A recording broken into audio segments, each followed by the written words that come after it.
Right, hi everyone, I'm foot trimming, my friend Sarah. So this is Digby. Now, I only come actually to do 4 trims, but Sarah's got the vet bit coming next week to do teeth and other things. And there was a Cassie, which is a pony out there, ancient old pony, but had the worst foot abscess you've ever seen. So Sarah called me and I come out an emergency call out. When we were just saying this, when was it, October? Located it straight away, it was unbelievable. Anyway, and you know, and these ponies are trimmed religiously. But she said, oh, just have a look, these might not need doing. Now, I've just trimmed this foot back. Oh, Digby, wait a minute. Now, I've just explained to Sarah that there was too much concavity in the feet, which causes indents and then puts pressure, okay, and then causes actually a foot abscess.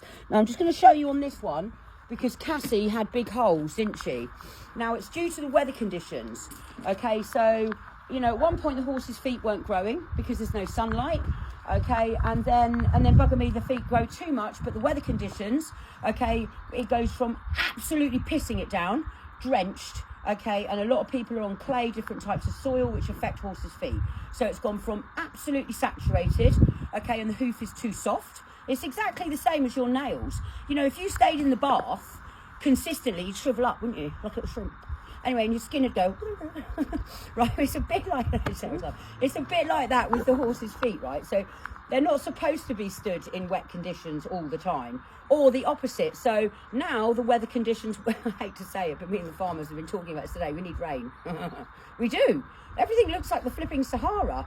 So now what's happened is tiny pieces of grit have gone into the white line, okay, and then a new horn has grown over it, and then that just carries on going up inside the hoof capsule, or the wall, should I say. So I'm just going to show you on the other foot, because I just showed Sarah, said, oh, does he need doing? I picked up his feet and I said, yes, he does, come and have a look.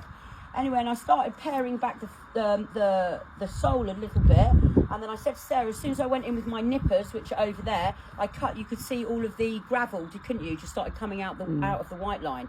But it had actually, new horn growth had grown over the top of it. And if I'd have left that, Digby, come round, darling. Good boy.